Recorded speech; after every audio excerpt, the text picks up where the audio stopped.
848쪽 보면은 우리가 제일 많이 요새 힘들어하고 제일 많이 걸린 게 뭐냐면 이거 사행이에요.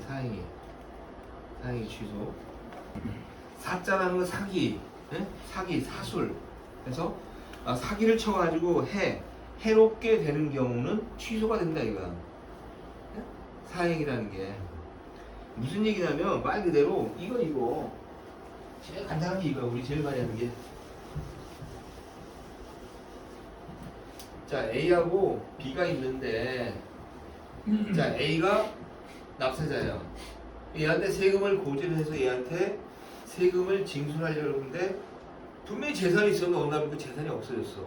근데 그 재산이 보니까 B로 넘어갔어. B로. 자, 그래서 둘 관계를 보니까 특수한 관계, 내지는 A하고 B하고 서로 통정해서 A의 재산을 B의 재산을 빼돌렸다. 자, 이런 경우에는 B를 상대로 해서 소송을 걸어요. 소송을 걸어서 이 B 명의로 됐던 재산을 다시 A로 원위치 시키는 거. 이걸 사행위 취소소송이라. 취소소송. 무효가 아니라 A가 납세자인데 A가 세금을 내야 돼. 그런데 어느 날 보니까 A 명의로 있던 재산이 B 명의로 이렇게 전환이 됐어요. 자, 근데 문제는 뭐냐면 나중에 보니까 A하고 B하고 서로 통정해서 특수관계에 내는 통정해서 A의 재산을 B 명의로 빼돌린 경우에는 B를 상대로 해서 요 빼돌린 재산을 원위치를 시켜라 라고 하는 것이 사행위에 대해서 취소 소송이라 이거야. 취소소송. 자, 근데 여기서 한 가지 알아야 될 게 뭐냐면 첫 번째 뭐냐, A하고 B가 있었는데 이 관계가 특수관계이냐 통용하지 않았어. 선의의 제3자 이런 경우 있겠죠. A가 자기 아파트가 있었는데 조금 있으면 세무서에서 압류를 들어올 걸 알고 싸게 내놨어. B하고 A는 아무런 관계도 없어. 자, 그래서 B가 그 아파트를 싸게 나왔으니까 샀어. 돈을 다 주고. 나중에 알고 보면 둘이 아무런 관계 없어. 선의의 양수인에 대해서는 사행 취소를 걸 수가 없어요. 선의의 양수인은 사행 취소를 걸 수가 없어. 자, 그럼 뭐가 문제냐? 그러면 자, 예를 들어 이거 10억이라고 가져갑시다. 10억짜리 아파트가 있었는데 저기랑 비슷한 거야. A가 B한테 팔았어. 그럼 B가 샀겠지. 10억짜리인데 비싸니까 한 8억에 이제 팔았어. 그러니까 어찌됐든지 A는 부동산이 현금으로 변환이 된 거예요. 그렇죠? 팔았으니까 B가 이 돈을 A한테 넘겼어.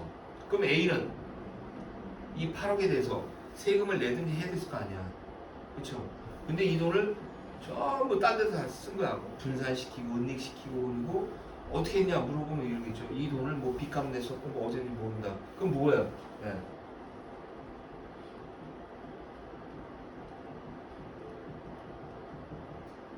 체납처분 면탈이 되는 거예요. 체납처분. 세금을 안 냈을 때 강제 집행하는데 이게 체납처분인데, 이 체납처분을 면하기 위해서 어떤 고의적으로 재산을 빼돌리거나 할 때는 형사처벌을 받아요. 형사처벌. 고발이 돼가지고. 그래서 A하고 B하고 관계에서 이렇게 됐을 때는 사행위 대상이 돼서 민사소송이 들어가요. 민사소송. 형사가 아니라 민사. 그런데 이렇게 해서 B가 그 매각된 걸 A한테 줬는데 A가 요 돈을 가지고 세금을 안 내고 또는 요 돈의 출처가 명확하지 않아. 그럼에도 불구하고 자기는 없다라고 만약 발뺌을 해. 이때는 체납처분 면탈죄가 적용이 돼가지고 이때는 형사 고발이 됩니다. 이때는 민사가 형사로 전환이 되는 거야. 형사처벌 받습니다 이거. 그래서 이런 경우가 굉장히 많이 나와. 굉장히 나와. 근데 또 한 가지는 또 뭐가 있냐면 요즘은 이게 또 바뀌어가지고 사회행위 취소는 민사소송. 즉 옛날에는 개념 자체가 뭐냐면 국가가 세금만 걷어들이면 얘 잘못은 불문에 붙이는 거야. 그런데 요즘은 이게 강화돼가지고 세금을 안 내면 요 사행위 소송, 취소송을 걸면 동시에 형사고소까지 같이 해요. 고발이지 고발. 형사고발 같이 한다고 요새. 그래서 요즘은 골 때려요. 사행위는 분명히 세무서에서 이걸 입증을 해야 돼. 둘이 서로 통정했습니다. 둘이 공모했습니다. 이 관계를 다 찾아내야 돼. 찾아가지고 둘이 이렇게 했으니까 근데 이걸 취소시켜 주십시오 하고 민사소송을 걸어야 되는데 요즘은 여기다 더 플러스돼서 고발까지 해요. 고발까지 해요. 지금 우리 누구더라? 지금 이런 경우를 하고 있어요. 그래서 과거에는 민사소송만 걸어가지고 끝나면 됐는데 지금은 형사고발까지 해. 근데 형사고발하면 고발장 보면 그 내용이 이렇게 해서 이 사람들이 이렇게 통정해서 이렇게 해가지고 고의적으로 세금 안 내려고 했다라고 구구절절 써야 되는데 지금 그렇게 하진 않아. 대충 해서 그냥 둘이 통정했으니까 이건 사행 대상이다. 조세를 면탈하려고 한 그런 정황이 있다. 딱 들어가면 그때가 어떻게 되냐? 요 둘이 나는 그런 일이 없습니다 하고 스스로 입증을 해야 돼. 바뀌어버려 이제. 이게 더 힘들어지는 거야 이게. 그래서 지금 그래서 세금을 걷어들이려고 한다. 이때 사행위는 그렇다. 사행위는 제일 중요한 건 둘이 A하고 B 둘이 어떻게 통정했는 거를 입증해야 돼. 통정한 거를. 그 이걸 그래서 어떻게 하냐? 세무서에서 조사를 하죠. 조사과들이 조사를 해서 그 결과에 따라 처리하는 겁니다. 근데 규모가 크고 그러면 요즘은 지방청에서 옛날에 세무서에서 했는데 세무서에서 안 하고 지방청에서 하고 지방청 송무국 애들이 이걸 담당한다. 그 다음에 그 숨은재산 뭐 추적팀인가 뭐 해가지고 걔네들이 이거를 주로 하는데 아무튼 그래요. 그래서 사행위 개념을 알고 있어야 돼. 개념. 네? 이건 뭐 그 여러분들이 이렇게 직접적으로 할 일은 아니기 때문에 구구절절히 뭐 알 필요까지는 없지만 개념은 알고 있어야 되고 이게 잘못되면 나중에 형사 고발이 된다는 거. 그래야지 누가 물어봤을 때 간략하게 설명을 해줄 수가 있습니다. 자, 그 정도만 보시면 되고 그 다음에 850쪽이면 가압류 가처분이 나와요. 가압류 가처분. 이건 이제 한 가지만 알면 돼요. 가압류가 걸렸건 가처분이 걸렸건 그냥 강제 집행을 할 수 있다 이렇게 보시면 돼요. 그래서 등기소송만 딱 떼보면 뭐 가압류, 뭐 가처분 막 이렇게 돼 있어. 근데 세무서에서 공무처분 할 수 있냐? 할 수 있다는 얘기야. 그럼 신경 안 쓴다고. 그래서 무조건 진행할 수 있다.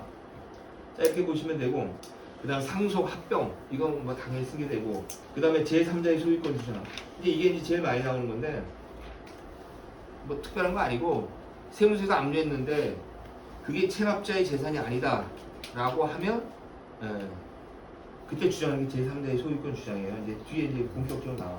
852쪽을 보시면요. 852쪽을 보시면 이제 뭐 쭉 나오는데 다른 거 볼 거 없고 자 이제 그때 누가 한번 물어봤을 거야.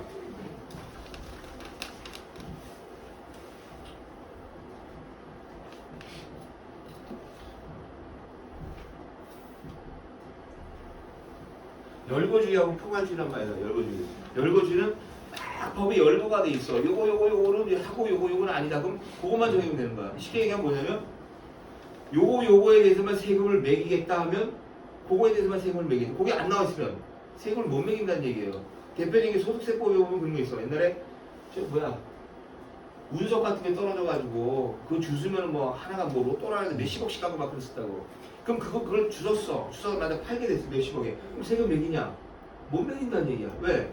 법에 규정이 안 돼 있으니까. 운석을 팔았을 때는 어떤 소득으로 세금을 부과하겠다라는 규정이 있어야 되는데 없다는 얘기야. 그게 열거지. 근데 포괄주의라는 건 뭐냐? 필요 없어. 그냥 대충 봐서 이것이 그 사람에게 귀속됐는데 어떤 경제적 이익이 있어. 그럼 세금을 매기겠다. 하면 그게 준하면 다 과세하겠다는 게 포괄주의.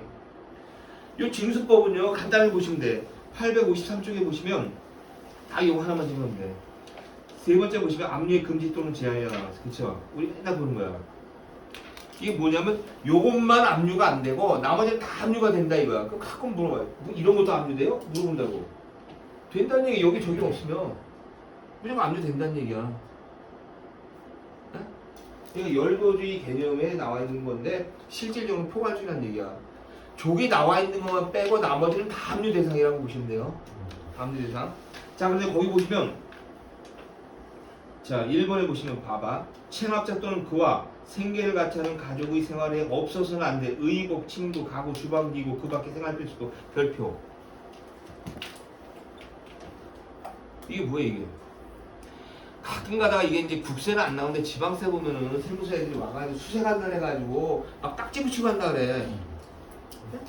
이 국세하고 지방세 똑같아요 이거? 압류금지세서는 다 똑같아. 그럼 압류 대상이 되냐 이거야. 막 세탁기 TV에 다 붙여놓고 간대. 되냐고. 안 된다고 나와있잖아 여기 보면. 생활에 없어서는 안 될 의복, 침구, 가구, 주방기구, 그 밖에 생활 필수품. 아 세탁기는 생활 필수품이잖아. 냉장고도 그렇고. 고가고 그런 걸 따지지 말라는 얘기야. TV 같은 거는 TV 봐야 되지 정보를 하니까. TV, 냉장고, 세탁기, 압류 금지 품목이랑 압류 금지 품목. 그런데 세무서에서 왜 애들이 갖다 붙이냐면 우리가 민사에서 유체동산 가압류하는 경우가 있어. 유체동산. 근데 유체동산 같은 경우에는 이런 게 개념이 없어 이거. 그냥 갖다 붙일 수가 있어요. 그래서 그거 경매를 통해 가지고 매각을 한다고. 저기 민사에서는. 그런데 이 세법에서는 그거를 못하도록 법으로 규정이 돼 있어요. 그러니까 못해요. 압류를 못해 근본적으로. 그런데 걔네들이 와서 딱지를 막 붙이는 건 뭐냐면 일종의 협박이야. 강박. 이 사람으로 하여금 너 이거 갖다 팔 거야. 그럼 일단 붙이니까 창피하고 첫 번째. 두 번째 갖다 팔면 이거 어떡하지? 결국 뭐냐? 세금을 내라고 협박하는 그 수단으로 활용하는 거예요. 근데 이 자체가 뭐야? 불법이라는 얘기. 불법. 이거 굉장히 중요한 거예요. 지방세는 거의 대부분이 이거예요. 지방세는. 근데 뒤에 나오지만 수색을 들어왔다는 그 자체만으로도 시효 중단 사유가 있지만 거기다 이런 것까지 다 같이 압류를 갖다 붙여놓으면 사람 당하는 사람 입장에서 더 황당하지. 근데 뒤에 나오지만 이렇게 수색을 하게 되면 수색 조서, 그 다음에 수색을 했는데 가져갈 게 하나도 없어. 그럼 수색 조서라는 걸 작성하고 가져갈 게 있어. 압류할 게. 그러면 압류 조서라는 걸 작성한다고. 그럼 여기 뭐하나 이게 나와 있겠지. 압류 조서에. 그쵸?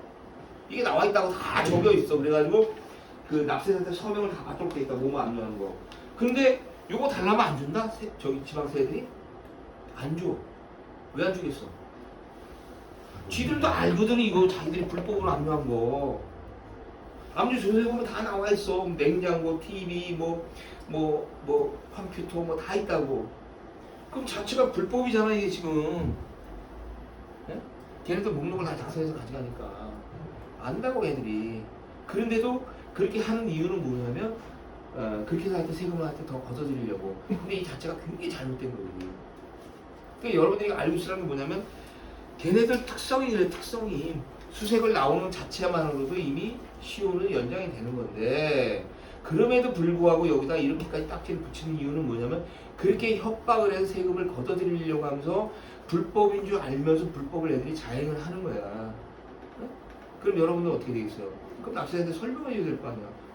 그거는 불법입니다. 왜? 국세징수법에 보면은 41조에 이렇게 나와 있습니다. 그래서 요런 거는 국세징수법이나 뭐 지방세 똑같은데 열거주의, 포괄주의 설명을 해주고 요걸 제외하면 나머지 전부 압류할 수가 있는데 요걸 압류를 할 수 없도록 법에 규정이 되어 있습니다. 그럼에도 불구하고 압류했다면 그 자체가 위법한 겁니다. 그런데 얘들이 왜 하느냐? 이렇게 해서 일종의 좀 납세자로 하여금 협박, 강박 해가지고 세금을 징수하려는 방법으로 활용하는 거다. 그렇다 하더라도 불법적인 방법으로 적용한 건 잘못된 거 아닙니까? 라고 납세자를 설명을 해줘야 될 거예요.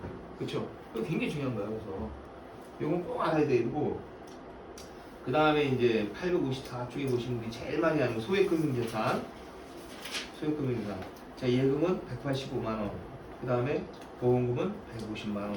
자, 그런데 이게 이제 간혹 가다는데 이거 가지고서 문제를 삼는 애들이 있어요. 보험금을 압류했다 이거야.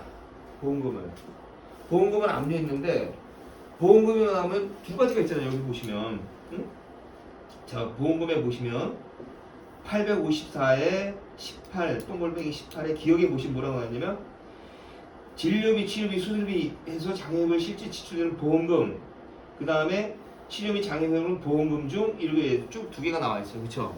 응? 자, 근데 간혹 가다가 이런 애들이 있어. 우리 맨날 해지환급금만 갖고 따지는데 어디 보험을 안 냈다 이거야. 그럼 우리는 해지환급금만 갖고 따지는데 얘네들은 뭐라고 했냐면 이 사람이 나중에 장래에 어디 다쳤다고 가정하면 보험금이 나오지 않냐. 보험금. 그럼 보험금 뭐라고 했어? 여기 보시면 진료비, 치료비, 수술비 이거를 해서 실제 지출된 비용을 초과되는 건 압류가 되는 거고 사망신분 보험금은 1,000만 원이고 요거에 대해서 압류 효력이 있기 때문에 자기는 압류의 효력이 있다는 식으로 주장을 해. 뭐냐면 해지환급금은 100만 원이야. 100만 원이지만 해지환급금은 100만 원이지만 다른 보험금이 또 나올 수가 있지 않냐 이거야. 암 걸리면 뭐 5천만 원 나오고 1억 나오고 그렇지 않냐 이거야. 그러면 거기서 직접 치료를 위해 들어가는 비용이 있으면 그걸 제외한 나머지는 압류 효력이 있다는 식으로 주장하는 데 있어요. 가끔 있어. 그럼 뭐라고 얘기해야 되냐 이거야. 그러니까 자기들은 압류 못 풀어준다, 자기들은 정당하다라고 주장하는 애들이 있어. 얘기하다 보면. 그러면 이건 어떻게 대응을 해야 될까? 이거야. 이해돼? 내 질문? 응. 우리 해지환급금만 딱 해서 해지환급 185만 원에 그 150만 원 미달하면 압류가 무효인데 해지환급금 100만 원이다. 그러니까 이건 무효 아니냐? 그러니까 무효로 처리해 줘라 라고 했더니 담당자가 뭐라 하냐면 해지환급금은 100만 원이니까 네 얘기가 맞아. 그런데 이 사람 보험 약관을 보니까 암이 걸리면 뭐 1억이 나오고 2억이 나오고 그렇게 돼 있더라. 그러면 이 사람이 아직 안 됐으니까 그 금액에서 얼마가 지출될지 모르지 않냐. 그래서 보험을 드는 거고, 그렇다고 한다면 그런 일이 벌어질지도 모르기 때문에 우리는 압류를 못 풀린다. 그 실제로 그 치료에 들어가는 비용을 초과된 금액의 압류 효력이 있기 때문에 우리는 압류 못 풀어준다. 정당하다. 이거는 아닐지언정 그거는 맞다 라고 주장하는 애들이 있어요. 또 내가 실제로 위원회 가서 그것 때문에 굉장히 많이 싸웠다고. 자, 그런데 그렇다고 한다면 요거는 왜 안 될까? 아니, 왜 안 될까 하면 걔네들이 그렇게 얘기하면 우리는 어떻게 이걸 대응해야 될까? 대응해야 되는 거. 대응해야 되는 건 뒤에 이제 압류 대상 재산이 나오는데, 여기 압류 대상 재산이 나오나? 853쪽으로 보세요. 2번 압류 대상 재산이 나와. 첫 번째 압류 대상 재산의 범위에는 압류 대상이 되기 위해서는 납세자의 소유 재산이어야 된다. 그렇지? 납세자의 소유 재산. 첫 번째 납세자 소유. 두 번째 국내 소유. 소유가 소재.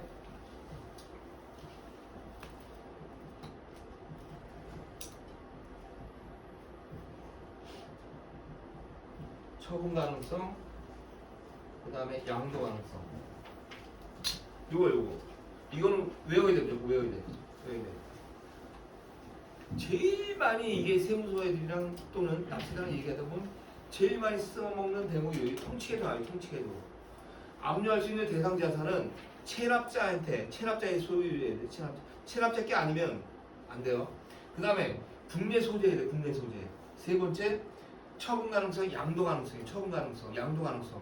처분 가능성, 추심 가능성이야. 이거 술술술 나와야 돼. 그래서 우리 맨날 청구서 쓸 때 맨날 뭐라고 하냐면 부존재하는 피압류 채권이라고 그래요. 부존재. 없다 이거야. 체납자 소유가 아니란 얘기예요. 또는 옛날에는 체납자 거였는데 지금은 체납자 게 아니란 얘기야. 없다 이거야. 국내 소재하지 않아. 이게 굉장히 중요한 거라고. 그래서 하여튼 얘기 나올 때 항상 하는 얘기 뭐냐. 압류 대상 재산이 되기 위해서 기본적으로 체납자 소유가 아니면 다른 사람 거면 압류를 못 한다는 얘기고, 그 다음에 국내 소재, 그 다음에 처분 가능성, 양도 가능성. 이건 뭐냐면 확정이 돼 있어야 되는 얘기예요. 확정. 즉 이 재산을 만약에 매각을 하거나 추심할 때 얼마를 우리가 세무서에서 얼마를 가져올 수 있는가를 알고 있어야 된다는 얘기예요. 쉽게 얘기해서 예금 압류했어. 봤더니 274만 원 나와. 딱 나왔어요. 확정됐잖아. 거기서 185만 원 뺀 거 추심할 수 있는 금액이 확정이 됐다는 얘기예요.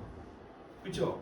부동산 모르면 어떻게? 감정하잖아. 감정하면 대충 얼마가 나와. 매각하면 얼마 나와요. 분배하면 추심 가능한 금액이 얼마나 나와. 골동품 평가하면 나와 다. 자, 근데 문제는 뭐냐? 보험은 모른다는 얘기야. 아니 사망을 할지 암에 걸릴지 교통사고가 어떻게 알아? 이 사안에 따라 달라지고. 다시 말해서 뭐야? 확정이 안 됐다니. 확정이 얼마인지 몰라. 그러니까 뭐야? 처분 가능, 즉 추심 가능성이 없다는 얘기예요. 아니 금액을 알아야지 이걸 팔든지 추심하든지 결정할 거 아니야. 근데 해지환급금은 확정이 돼 있잖아. 현재 시점에 해지환급금이 얼마 나오는지 딱 나오는데, 그냥 보험금은 맥시멈으로 1억 받는다, 2억 받는다, 5천만 원 받는다는 나와 있지만 내가 받아야 될 금액은 그 중에서 다 받을지 3분의 2만 받을지 모르잖아. 확정이 안 됐다는 얘기야. 확정이 안 됐으니까 추심할 수 있는 금액이 확정이 안 됐다는 얘기고, 이게 결국은 뭐야? 이건 압류할 수가 없다는 얘기지. 그러니까 혹시라도 보험하고 관련해서 애들이 그런 얘기 나온다고. 분명히 그런 거 나와요. 이랬을 때, 야, 이거는 어떻게 설명할 거예요? 라고 물어봤을 때, 그거는 확정이 안 됐기 때문에, 압류 대상이 포함이 되지 않는다. 국세징수법 기본 통칙에 보면 압류할 수 있는 대상 자산은 납세자의 재산이고 분배 소지에 대해서 양도 가능성 또는 추심 가능성 그리고 처분 가능성 그리고 양도 가능성 이걸 전제로 한다 이거. 그럼 추심을 하려면 얼마인지는 확정이 돼 있어야지 추심을 하는데 확정이 안 돼 있으면 어떻게 추심을 합니까? 그게 조건부란 얘기야. 조건부 채권. 그래서 법대로 따져보면은 확정이 되지 않은 거는 압류할 수 없고 추심도 못하기 때문에 그래서 요거에 대해서는 제외되고 일정한큼만 기준으로 판단하는 겁니다. 그래서 요거는 실제로 나왔어 보험금이. 그때는 얘기가 다르죠. 안 나왔을 때는 이 기준을 따는 거고 나왔다고 한다면 그거는 압류가 되는 거야. 그때는 네? 그 기준으로 판단해야 돼요. 이거 굉장히 중요한 겁니다. 그 다음에 뭐 한번 보시면 되고 그 다음에 855쪽에 보면 수색하고 나와. 자 이거는 간단하게 얘기해서 아까도 얘기했지만 수색 그 집에 재산인지 없는지 이제 붙여놓는 수색했는데 아무것도 없어. 그럼 수색 조서를 작성하고 압류할 게 있어. 그 압류 조서를 작성하는 거예요. 자 근데 여기 보시면 자 3번에 보시면 수색조서 또는 압류조서 작성 교부에서 수색조서는 세무공무원 수색을 할 때는 압류할 재산 없는 경우 작성해서 여기 보시면 체납자 또는 참여자에게 내줘야 된다. 그렇죠? 뭐 이게 무슨 얘기냐면 그 수색하고 압류할 때는 그 집에 누군가가 있어야 된다는 얘기야. 내가 없는데 우리 집에 와서 다른 사람 참여해가지고 막 수색하고 그러면 불법이란 얘기야. 불법. 그리고 또 여기서 좀 제일 중요한 게 뭐냐면 1번 수색 보면은 또 물어보는 거 있어. 나 없는데 뭐 경찰 시켜서 문 따고 들어와도 되냐고. 그런 사람도 있어요? 어? 거기 보면 1번에 뭐 세무공무원 재산 압류하기 필요한 경우에는 체납자의 주거, 창고, 사무실, 선박, 항공기, 장소를 수색할 수 있고 해당 주거 중에 폐쇄된 문, 금고 또는 기구를 열게 하거나 직접 열 수 있다. 여기 돼 있잖아. 열 수 있어요? 그래서 간혹 가다 보면은 그 법무사 사무실에서 그렇게 얘기하는 데도 있어. 주민등록 말소시켜라. 응? 말소시키면 서류가 안 가니까 그렇게 기다리면 세금 없어진다 뭐 이런데 말소시키는 건 뭔 상관이야. 그럼 애들이 찾아오잖아. 찾아와서 그 집에 가요. 가가지고 없어도 막 들어오고 문 열고 막 그래. 38기동대 보면 막 경찰 불러서 막 문 따고 들어가고 그러잖아. 이게 불법이냐 이거. 불법이 아니니까 합법이 합법. 그렇기 때문에 말소시키는 나발이고 다 필요가 없어요. 그런 게 도움이 안 돼요. 그래서 요 규정 첫 번째 문 따고 들어가고 내가 없어도 문 따고 들어가는 게 불법이냐 합법이라 이거. 내가 없었을 때 그럼 어떻게 하냐. 누군가 참여자를 설정시킨다 이거. 근데 참여자가 나하고 관련이 있는 사람을 참여자를 설정시켜야 돼. 나하고 전혀 관련이 없어. 나도 전혀 누구지도 몰라. 그런 사람을 참여자 설정하면 그건 불법이다 이거. 그래서 수색조서하고 그 압류서를 반드시 봐야 돼. 보면 누가 거기에 왔는지를 봐야 돼. 관계가 어떻게 되는지. 그러니까 예를 들어서 우리 엄마가 있었어. 합법이야. 나도 모르는 제3자 뭐 A인지 C인지 그런 애가 있어. 이거 불법이라는 얘기야. 응? 꼭 봐야 돼요. 자, 그 다음에 뭐 압류 효력 뭐 이거 다 필요 없고 부동산도 뭐 그러려니 하고 넘어가면 돼요. 자, 근데 858쪽에 보면 이제 압류 효력이 나와. 858쪽. 이게 우리가 제일 많이 쓰는 거야. 제일 많이. 자, 동산과 유가증권. 네? 동산하고 유가증권을 같이 넣었는데 압류가 언제 효력이 발생하느냐? 거기 나와 있죠? 점유한 때 발생한다. 점유. 이거 내가 나중에 물어볼 거야 이거. 네? 동산하고 유가증권은 점유를 해야지. 그러니까 가가지고 뺏어갖고 와야 된다는 얘기야. 뺏어갖고 와서 세무서, 서고 또는 창고에다 갖다 놔야지 압류 효력이 있다는 거야. 이거 굉장히 중요한 거예요. 자, 그 다음에 859쪽에 보면 채권의 압류라고. 채권의 압류.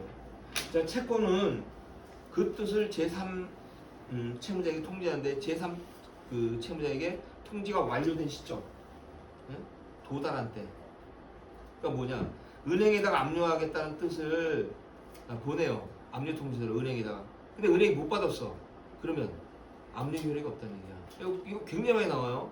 채권은 제3 채무자에게 서류 송달됐을 때 압류 효력이 있다. 그 다음에 유가족과 동사는 점유를 해야지 압류 효력이 있다. 그러니까 간혹가다 그런 사람도 있어. 나는 못 받았다 이거야. 나는 내가 체납자인데 압류 통지서를 세무서에서 못 받았다 이거야. 그럼 잘못된 거 아닙니까? 물어봐. 잘못된 거 아니야. 왜? 법에 채권은 제3 채무자에게 통지하고 유가족과 동사는 점유하도록 되어 있기 때문에 나하고 상관도 없어. 상관도. 그래서 나는 못 받았으니까 나한테서 보내는 건 주의적인 의무로 그 뜻을 통제하는 그런 의미지 내가 못 받았다 해서 법적 효력이 없다 그건 아니라는 얘기예요.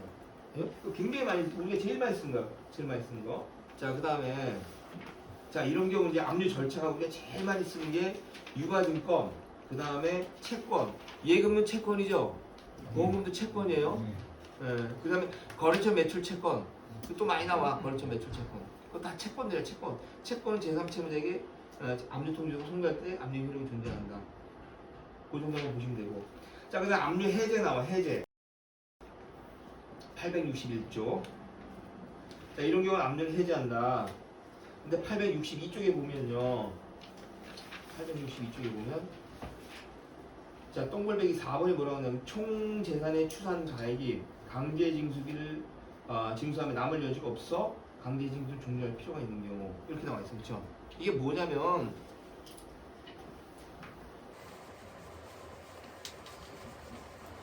이렇게 보면 돼요. 1억이야 1억. 저 부동산 토지인데 토지를 압류했는데 평가액이 1억이야. 근데 여기 보니까 근저당이 있고 그 다음에 뭐 각종 뭐 가압류가 걸려 있고 이렇게 돼 있어요. 자, 그러다 보니까 요걸 공매를 하게 되면 제일 1순위 뭐야? 제일 1순위. 강제징수비라고 해가지고 자산관리공사에다가 수수료를 줘야 돼요. 한국자산관리공사에다가 얘네 공매. 그 비용을 빼니까 세무서 가져갈 게 하나도 없어. 그럼 이걸 꼭 해야 되냐 이거야? 해야 되냐? 할 필요 없어. 왜? 세무서에서 일단 한국자산관리공사에서 공매를 의뢰하게 되면 공매가 되건 안 되건 일정 비용이 발생해요. 그걸 줘야 돼. 세무서에서는. 그러니까 세무서 입장에서는 자기들이 가져갈 거 하나도 없으면 돈만 나가면 좋아하겠냐고. 안 좋아하죠. 그러니까 이런 경우에는 공매를 하지 말라는 얘기야. 이게 2021년 이전에는 1월 1일 이전에는 체납처분의 중지라고 해서 체납처분의 중지 체납처분을 중지라고. 근데 체납처분이라는 거 알잖아요. 고지, 독촉, 압류, 공매 이 일련의 과정을 전부 체납처분이라고 했고 실질적으로 실익이 없는 거에 대해서 압류를 해제하라는 그런 뜻을 내포하고 있다고. 근데 세무 공무원들은 단순해. 이게 해제를 하라는 뜻인지 말라는 뜻인지 헷갈려 있다고. 그러다 보니까 이번에 법이 개정이 되면서 아예 압류 해제 요건을 들어버린 거야. 예? 아예 들어버렸어. 자, 그러다 보니까 우리 맨날 싸운 게 뭐야? 2010년도에 압류했는데 현재까지 압류가 지속이 되고 있어. 근데 보니까 가져갈 게 하나도 없어. 또는 2019년도에 경매가 완료가 됐는데 세무서에서 가져간 게 하나도 없어. 어떻게 할 거냐 이거야. 맨날 하는 얘기가 뭐야? 실익이 없는 거니까 체납처분 중지사유에 해당하는 거 아니냐. 그럼 진작에 압류가 해제가 됐어야 되는데 지금까지 압류를 지속한 거 잘못된 거 아니냐. 그런 논리잖아요. 그렇죠?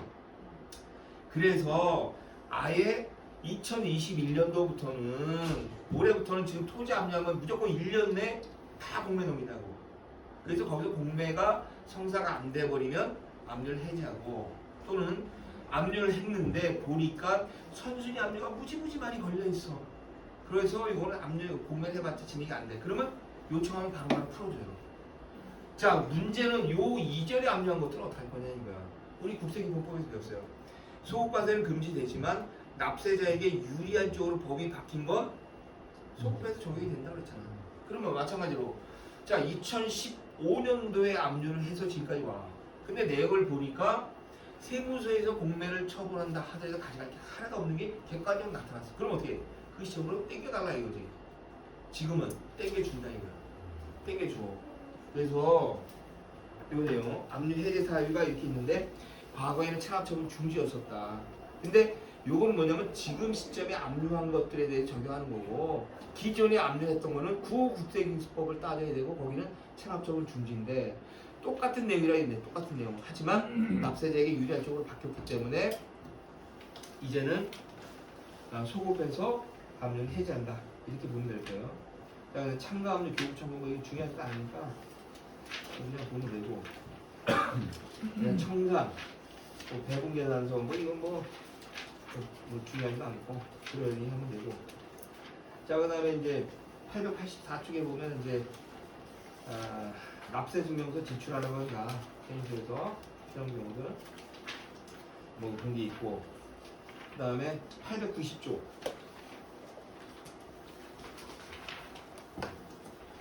자, 이게 이제 우리가 이제 실무에서 제일 많이 또 보는 것 중에 하나요. 거기 보시면 출국금지가 나와요. 출국금지. 자, 출국금지는 일단 첫 번째, 국세청장은 5천만 원 이상 국세를 5천만 원 이상이요. 5천만 원. 지방세는 3천만 원. 국세는 5천, 지방세는 3천. 자, 이거를 체납했어. 그런데 다음 어간에 해당하는 사람으로서 자, 이런 경우에는 출국금지를 요청해야 한다. 자, 이거 굉장히 중요한 거예요. 이렇게 대상이 되는 사람 무조건 출국금지 대상에 된다는 게 아니라 이걸 법무부 장관이 요청하는 거예요. 요청하면 법무부 장관이 그거에 대해 이의를 제기하지 않으면 확정한다는 얘기예요. 네? 자, 거기 보면 내용이 나와. 1, 2, 3, 4, 5, 6 이거 나오죠? 이거 외워야 돼.